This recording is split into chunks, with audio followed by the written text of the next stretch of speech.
औज़ुबिल्लाहिमिनश्शैतानिर्रजीम बिस्मिल्लाहिर्रहमानिर्रहीम। उम्मीद आहे त समूला ज़ादादार ठीक ठाक हूंदा,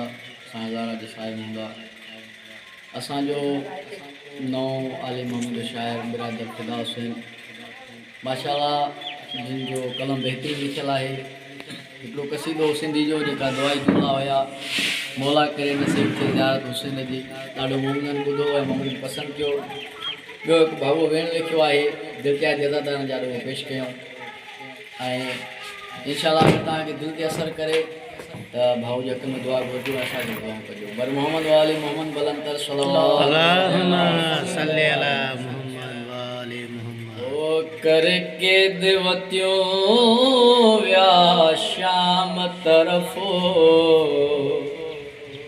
हाय पाक रसूल जे बचड़न खे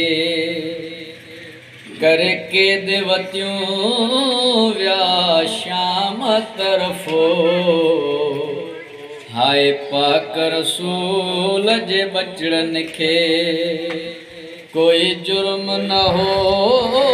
ॾिनो अहिड़ी सज़ा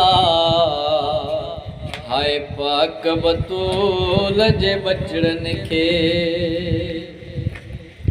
विझी तो गले में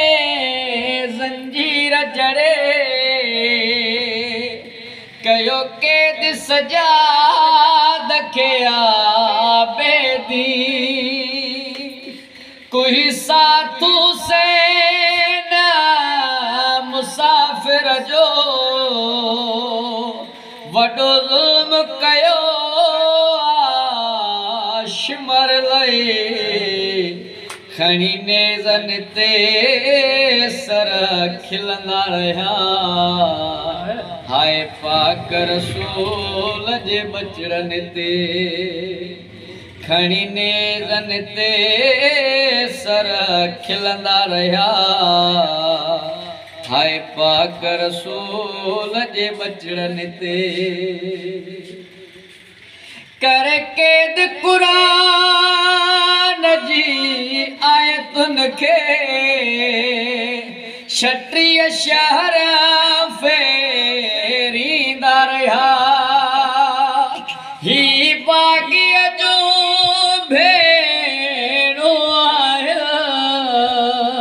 हर हर दिल खे झिड़कींदा रहिया अफ़सोस अचे हा न जुती ॿाहिर हाय साइण बतूल जे बचड़न जी अफ़सोस अचे हा न जुती ॿाहिर हाय साइण बतूल जे बचड़न जी तेरल ज़रब शिमर कुठो हाय पाक हुसैन जो खुश्क गलो वरी घोड़ा भजाए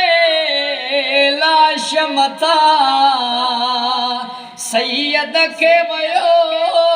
पामाल कयो तक़सीम कयो वियो टुकड़न में हाय पाक रसूल जे बचड़न खे तक़सीम कयो वियो टुकड़न में हाय पाक रसूल जे बचड़न खे कंहिं मुल्क में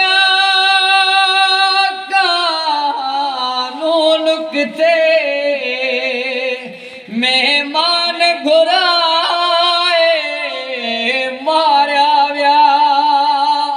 ख़त लिखी हुसैन मुसाफ़िर ॾे